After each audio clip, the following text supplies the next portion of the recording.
Teacher, എന്തായാലും ഒരു കാര്യത്തിൽ നമുക്ക് ഈ ജിഹാദികളോട് നന്ദി പറയാം. കാരണം തിരുപ്പരംകുണ്ടം മുരുകക്ഷേത്രം കാണാൻ ഇനി തീർത്ഥാടകർ ഒഴുകിയെത്തും, ഒരു സംശയമില്ല കാര്യത്തിൽ. അതായത് ഒരേ മതവിശ്വാസം, ഒരേ ആശയങ്ങൾ, ഇവരെല്ലാം എന്തുകൊണ്ടാണ് ഇവരെ എതിർക്കാത്തത് എന്നുകൂടി നമ്മളത് മനസ്സിലാക്കണം. ആരും പറയാത്ത ഒരു പോയിന്റാണ് ഞാൻ ഇവിടെ നിങ്ങളോട് പറയാൻ ആഗ്രഹിക്കുന്നത്. ദർഗ ഇസ്ലാമികമല്ല. ഉയർന്നു നിൽക്കുന്ന എല്ലാ കബറുകളും, അതിന് ജാറമാകട്ടെ, മക്കാമുകൾ എന്ന് പറയും, അജ്മീർ ദർഗ എന്നൊക്കെ നമ്മൾ കേൾക്കാറില്ലേ, ഇതൊക്കെ തട്ടി നിരപ്പാക്കണം എന്നാണ് പ്രവാചകൻ പഠിപ്പിച്ചിരിക്കുന്നത്. അപ്പോ ഈ പ്രവാചകന്റെ കൽപ്പന. ആകെ 6 ഹദീസ് ഗ്രന്ഥങ്ങളാണ് ശരിയാവണ്ണം ഉണ്ട് എന്ന് പറയുന്ന ഗ്രന്ഥങ്ങൾ, ഖുർആനിന്റെ വിശദീകരണങ്ങളാണ്. അതില്ലെങ്കിൽ ഖുർആൻ ഇല്ലെങ്കിൽ ഹദീസുമില്ല, ഹദീസ് ഇല്ലെങ്കിൽ ഖുർആനുമില്ല. ഈ 6 ഹദീസ് ഗ്രന്ഥങ്ങളിലും ഖുർആനിലും വ്യക്തമായി രേഖപ്പെടുത്തപ്പെട്ടിരിക്കുന്ന വസ്തുതയാണ്, മരിച്ചു കഴിഞ്ഞാൽ അതിന്റെ മുകളിൽ കോൺക്രീറ്റ് എടുപ്പുകൾ ഉണ്ടാക്കി, ദർഗകൾ ഉണ്ടാക്കി അതിനകത്ത് ആരാധിക്കുകയോ പൂജിക്കുകയോ സഹായം തേടുന്ന ഒരു രീതിയിലേക്കോ വരരുത്. അത് അടിച്ച് നിരത്തണം എന്നാണ് പ്രവാചകൻ പഠിപ്പിച്ചിരിക്കുന്നത്. കാരണം അള്ളാഹുവിന്റെ റസൂല് ഇവരെ രണ്ടുപേരെയും അവഗണിക്കുന്ന തീരുമാനങ്ങളാണ്, ഇതിനെയാണ് ദീനി അക്രമം എന്ന് പ്രവാചകൻ പറഞ്ഞത്. പ്രവാചകനെ സ്നേഹിക്കുന്ന ഒരാളും ഇത് ചെയ്യാൻ പാടില്ല. ജാറം എന്ന് പറയുന്നത്, ദർഗ എന്ന് പറയുന്നത് മരിച്ചുപോയ ആളുകളുടെ സ്മരണയ്ക്ക് വേണ്ടി ഇവരുണ്ടാക്കിയിരിക്കുന്ന എടുപ്പാണ്. അവർക്ക് ജീവനില്ല. പിന്നെ സൂറത്ത് നഹ്ൽ 21 അവരോട് പ്രാർത്ഥിച്ചാൽ അവർ കേൾക്കില്ല. ഫാത്തിർ എന്ന് പറയുന്ന അധ്യായത്തിന്റെ 14 അവര് പ്രാർത്ഥനയ്ക്ക് ഉത്തരം നൽകില്ല. ജാറത്തിൽ കിടക്കുന്നവരോട് നിങ്ങൾ പ്രാർത്ഥിച്ചാൽ നിങ്ങൾ വഴിപിഴച്ചവരാണ്. സൂറത്തുൽ അഹ്കാഫ് എന്ന് പറയുന്ന അധ്യായത്തിന്റെ 5-ാമത്തെ വചനം. ഇവരൊക്കെ അള്ളാഹുവിന്റെ മുമ്പിൽ വഴിപിഴച്ചവരാണ്, ഇവർ നരകാവകാശികളാണ് എന്നാണ് ഖുർആൻ പറഞ്ഞതെല്ലാം. ഇത് എന്തുകൊണ്ടാണ് മറ്റ് ഇസ്ലാം മത സംഘടനകൾ ഇതിനെ എതിർക്കാത്തത്? അവരെതിർക്കില്ല. കാരണം അങ്ങനെയെങ്കിലും ഒരു ബഹുദൈവാരാധനാ കേന്ദ്രം, ഒരു കാഫിറുകളുടെ ആരാധനാ കേന്ദ്രം, വിഗ്രഹാരാധന കേന്ദ്രം ഒന്നില്ലാതായി കിട്ടുന്നെങ്കിൽ അതങ്ങനെ ആയിക്കോട്ടെ. ഇതിന്റെ ഒക്കെ പിന്നിൽ ആരാണ്? മൗദൂദികളാണ്. ബംഗ്ലാദേശിൽ എന്താണോ ജമാഅത്തെ ഇസ്ലാമി കാണിച്ചു കൂട്ടിയത്, ആ ജമാഅത്തെ ഇസ്ലാമിയുടെ എല്ലാ കാലത്തേക്കുമുള്ള അജണ്ടയാണ് ഇസ്ലാം മത രാജ്യം, ഇസ്ലാമിക ലോകം സ്ഥാപിക്കുക എന്നത്.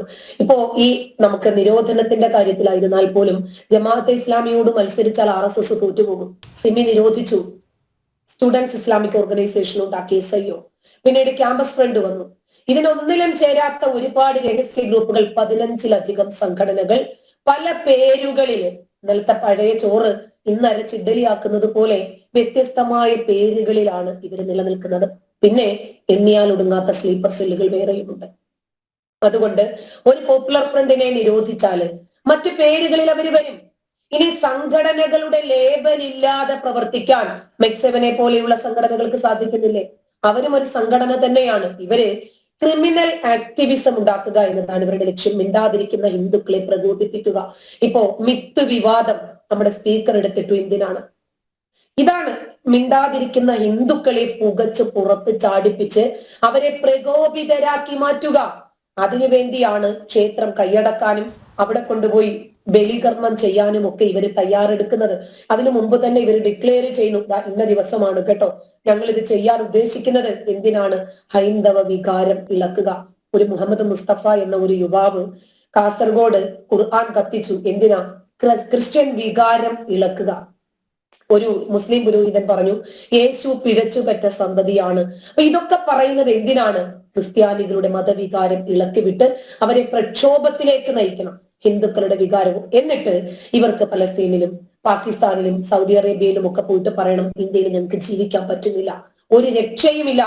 ഇതിനു വേണ്ടി ഇവർ ഒരുപാട് സംഘടനകൾ ഉണ്ടാക്കിയിട്ടുണ്ട്. യുവാക്കൾക്കിടയിൽ, അതുപോലെ വിദ്യാർത്ഥികൾക്കിടയിൽ, വൃദ്ധർക്കിടയിൽ, സ്ത്രീകൾക്കിടയിൽ, പെൺകുട്ടികൾക്കിടയിൽ, ഫ്രട്ടേണിറ്റി, സോളിഡാരിറ്റി, ക്യാമ്പസ് ഫ്രണ്ട്. ഇതൊന്നും നമ്മൾ അറിയുന്ന സംഘടനകൾ മാത്രം. ഇതിനപ്പുറം എത്രയോ പേരുകൾ വേറെയുണ്ട്. സോഷ്യൽ മീഡിയയിൽ ഇവർക്ക് 1000-ലധികം ഗ്രൂപ്പുകളുണ്ട്.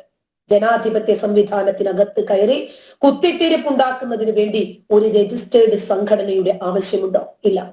അവർ പേരില്ലാതെയും പല പേരുകളിലും ഇവർ പ്രവർത്തിക്കും. മാക്സിമം മറ്റുള്ളവരുടെ വികാരങ്ങളെ വ്രണപ്പെടുത്തുക എന്നതിലുപരി മുസ്ലിങ്ങളെ മുഴുവനും ഒരുമിപ്പിച്ച് നിർത്തുക എന്ന ഒരു ആശയം കൂടി ഇവർക്കുണ്ട്. സാമ്രാജ്യത്വ പിന്തുണയോടുകൂടി 3-ാം ലോക രാജ്യങ്ങളിലെ പല സംഘടനകളും സാമ്രാജ്യത്വത്തിന്റെ പണം വാങ്ങി അദൃശ്യമായിട്ടുള്ള ഏതോ സോഴ്സിൽ നിന്ന് വരുന്ന പണവും നിർദ്ദേശവും ഒക്കെ അനുസരിച്ച് പ്രവർത്തിച്ചത് നമ്മൾ കണ്ടു. അവരോട് അജ്ഞാത കോണിൽ നിന്ന് മാറാൻ പറഞ്ഞാൽ അവർ അപ്രത്യക്ഷമാകും.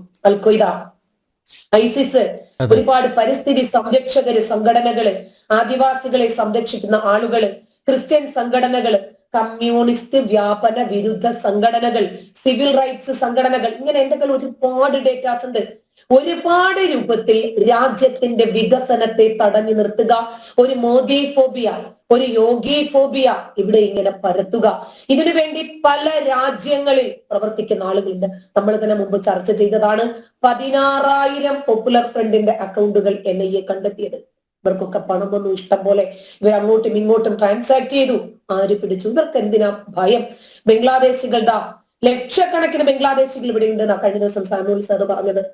ഇവരൊക്കെ എങ്ങനെ ഇവിടെ എത്തി? ഇവർക്ക് വ്യാജരേഖകൾ നിർമ്മിച്ചു നൽകിയതാരാ? VD സതീശന്റെ വലം കൈയായിട്ടുള്ള ഒരു കാക്ക. അപ്പൊ ഇവർക്ക് പേരുകൾ വേണ്ട പ്രവർത്തിക്കാൻ പ്രത്യേകിച്ച്. അതുകൊണ്ട് പോപ്പുലർ ഫ്രണ്ടിനെയോ അതിന്റെ സൃഷ്ടാവായ ജമാഅത്തെ ഇസ്ലാമിയെയോ നിരോധിച്ചത് കൊണ്ട് നമ്മുടെ രാജ്യത്ത് നിന്ന് ഹിന്ദു വിരുദ്ധത ഉള്ള ആളുകളെ ഇല്ലാതാക്കാൻ, അതല്ലെങ്കിൽ അവരെ ഒന്ന് അമർച്ച ചെയ്യാൻ, തടയിടാൻ ഹൈന്ദവ വികാരമോ അതല്ലെങ്കിൽ ക്രൈസ്തവ വികാരമോ ഇളക്കിവിട്ട് പ്രക്ഷോഭം സൃഷ്ടിക്കുന്നത് ഒരു പരിധിവരെ തടയാൻ സാധിക്കുമെന്ന് നമ്മൾ ധരിച്ചിട്ടുണ്ടെങ്കിൽ ഇത് തെറ്റാണ്. ഇത് ഒരു സംഘടനയെയും പ്രത്യേകിച്ച് നിരോധിച്ചിട്ട് ഒരു കാര്യമില്ല. ജമാഅത്തെ ഇസ്ലാമിയെയും RSSനെയും 2 പ്രാവശ്യം കേന്ദ്ര സർക്കാർ മുമ്പ് നിരോധിച്ചതാണ്. ഈ നിരോധനം പക്ഷേ ഒരു വിപരീത ഫലമാണ് നൽകിയത്. യുവത്വത്തെ ആകർഷിക്കാൻ ഇവർ പ്രത്യേകിച്ച് ഈ നിരോധനം നമുക്കറിയുന്ന കാര്യങ്ങളാണ്. ഒരുപാട് നെഗറ്റീവ് എഫക്റ്റുകൾ ഉണ്ടാക്കും എന്ന് കരുതുന്ന പല വസ്തുതകൾക്കും പോസിറ്റീവ് എനർജി ആയിരിക്കും ഉണ്ടാക്കുക. അപ്പൊ ന്യൂനപക്ഷ തീവ്രവാദത്തിന്റെ മൂല കാരണം എന്താണ്? ഇവരെ എല്ലാ രൂപത്തിലും പിന്തുണയ്ക്കുന്ന മത രാഷ്ട്രീയ മേലാളന്മാർ ഇവിടെയുണ്ട്. ഇപ്പൊ നടേശൻ സാർ പറഞ്ഞു, വളരെ കുറച്ച് ആളുകൾ മാത്രമേ ഈ രൂപത്തിൽ പ്രവർത്തിക്കുന്നുള്ളൂ, ഭൂരിപക്ഷം മുസ്ലിങ്ങളും ഇതിൽ നിന്ന് എതിരാണെന്ന്. തെറ്റ്. കാരണം നമുക്കറിയാം, നമ്മുടെ ജോസഫ് സാറിന്റെ കയ്യും കാലും എടുത്ത സംഭവം എത്ര മുസ്ലിം സംഘടനകൾ അതിനെ അപലപിച്ച് രംഗത്ത് വന്നു. ഇവര് ചെയ്തത് തെറ്റാണ് എന്ന് എങ്ങനെ പറയാൻ കഴിയില്ല. കാരണം അവര് നടപ്പിലാക്കിയത് ഖുർആനിക നിയമമാണ്. RSSനെയും 25-ലധികം വരുന്ന സംഘപരിവാർ സംഘടനകളെയും ഒക്കെ എന്തുകൊണ്ട് നിരോധിക്കുന്നില്ല എന്നാണ് ഇവർ ചോദിക്കുന്നത്. അപ്പോ അതേതെങ്കിലും ഒരു സംഘടന രാജ്യവിരുദ്ധമായി പ്രവർത്തിക്കുന്നുണ്ടോ? ഈ രാജ്യത്ത് സമാന്തരമായിട്ടൊരു ഹൈന്ദവ രാഷ്ട്രം സൃഷ്ടിക്കുന്നതിന് വേണ്ടിയാണോ ഇവർ പ്രവർത്തിക്കുന്നത് എന്ന് ചോദിക്കുമ്പോൾ ഇവർക്ക് മറുപടിയില്ല. നമുക്കറിയാം അടിയന്തരാവസ്ഥ, അത് ഇന്ദിരാഗാന്ധിക്ക് നല്ല രൂപത്തിൽ ഒരു പോസിറ്റീവ് ഫലമാണ് അതുകൊണ്ട് നൽകിയത്. അതും ഗാന്ധിജിയുടെ തലച്ചോറായിരുന്നു അതിന്റെ പിന്നിൽ പ്രവർത്തിച്ചത് നമുക്കറിയാം. ഇതുപോലെ എല്ലാ രൂപത്തിലും ഇവരെ സഹായിക്കുന്ന, ഇവര് പറയുന്നത് എല്ലാം തൊടാതെ വിഴുങ്ങുന്ന, ഇവരുടെ അണിയറയിൽ പോയി നല്ല രൂപത്തിൽ ബിരിയാണിയും കാച്ചി ഹൂറികളെയും സ്വന്തമാക്കുന്ന ഒരുപാട് ആളുകളുണ്ട്. രാഷ്ട്രീയക്കാരുമുണ്ട്, മതമേലാളന്മാരുമുണ്ട്. പിന്നെ അവർക്ക് എങ്ങനെയാണ് ഇവർക്കെതിരെ സംസാരിക്കാൻ പറ്റുന്നത്? മുമ്പ് പുതുപ്പൊന്നാനിയിലെ മുനമ്പം തീരത്ത് ഒരു സ്ത്രീയുടെ മൃതദേഹം വന്നടിഞ്ഞത് നമ്മൾ കണ്ടു. ദിവസങ്ങളോളം ഒരു വിധത്തിലുള്ള അഴുക്കുകളോ ജീർണതകളോ ഇല്ല എന്നാണ് ഇവർ പറഞ്ഞത്. അവരുടെ പേരിൽ പിന്നീട് അവിടെ ഒരു പള്ളി തന്നെ നിർമ്മിക്കപ്പെട്ടു. ആരും ഒന്നിനെയും എതിർത്തില്ല. അങ്ങനെ വന്ന് അള്ളാഹുവിന് പുറമെ ഇതുപോലെ മരിച്ചുപോയ ആളുകളുടെ പേരിൽ ഒരു എടുപ്പുകൾ ഉണ്ടാക്കി. ഇവർക്കത് ബിസിനസ്സാണ്. അതുവഴി ഒരുപാട് ആളുകളെ അവിടേക്ക് മുസ്ലിങ്ങളെ ഏകോപിപ്പിക്കാനും സാധിക്കുന്നുണ്ട്. 100 വർഷങ്ങളോളം പഴക്കമുള്ള വിദ്യാഭ്യാസ സ്ഥാപനങ്ങളുടെ എണ്ണം നമ്മളൊന്ന് എടുത്തു നോക്കിക്കേ, തുലോം തുച്ഛമായിരിക്കും. പക്ഷെ മതപരിവർത്തന കേന്ദ്രങ്ങൾ, മതം പഠിപ്പിക്കുന്ന കേന്ദ്രങ്ങൾ 100 കണക്കിന് നമുക്ക് കണ്ടെത്താൻ കഴിയും, ഇഷ്ടം പോലെ. അപ്പൊ സമസ്തയുടെ നേട്ടങ്ങൾ എന്താണ്? സുന്നികളുടെ നേട്ടങ്ങൾ, മുസ്ലിങ്ങളുടെ നേട്ടങ്ങൾ എന്താണ് എന്ന് ചോദിച്ചാൽ ഇതൊക്കെ എണ്ണമറ്റ ദർഗകള്, ഖബർ പൂജകള്, ഏതോ കാലത്ത് 6-ാം നൂറ്റാണ്ടിൽ മരിച്ച പ്രവാചകന്റെ ഒരു മുടി കൊണ്ടുവന്ന് അതുവരെ ഇവിടെ അതിനെന്തോ മഹത്വമുണ്ട് എന്ന് പറഞ്ഞ് അത് വിറ്റ് വെള്ളത്തിലിട്ട് ജീവിക്കുന്ന വലിയ ഒരു ജനത ഇവിടെ വർദ്ധിച്ചു വരുന്നുണ്ട്. അന്ധവിശ്വാസങ്ങളും അനാചാരങ്ങളും വ്യാപിച്ച് മുസ്ലിം സ്ത്രീകളും പുരുഷന്മാരും ഇടകലർന്ന് പാട്ടും ഡാൻസും ഒക്കെയായി ഇവിടെ ഒരു നോളജ് സിറ്റി സ്ഥിതി ചെയ്യുമ്പോൾ അതിന്റെ മേലാളൻ പറയുവാണ് ഇടകലരരുത്. അവർക്ക് ധൈര്യമുണ്ടോ? ആണ്ട് നേർച്ച, ഉറൂസ്, ചന്ദനക്കുടം പറ്റില്ല. ഇനി പോട്ടെ, ഈ ഒരു വിഷയം ഇതിനെ സംബന്ധിച്ച് ഏതെങ്കിലും ഇസ്ലാം മത സംഘടനകൾ, മുസ്ലിം പുരോഹിതന്മാർ രംഗത്ത് വന്ന് പറഞ്ഞു ഇത് ശരിയല്ലാന്ന്? മറ്റൊരു മതവിഭാഗത്തെ നമ്മൾ ആദരിക്കണം, നമ്മൾ ബഹുമാനിക്കണം. ഇതൊക്കെ ഇവരെവിടെയാ പറയാ? ഇവരുടെ കപട മതേതരത്വം സ്ഥലങ്ങളും. ടീച്ചറെ, ഇന്ന് ആലപ്പുഴയിലെ സുഹ്രി അടക്കം 1-2 പേരെ ചർച്ചയ്ക്ക് ക്ഷണിച്ചിരുന്നു.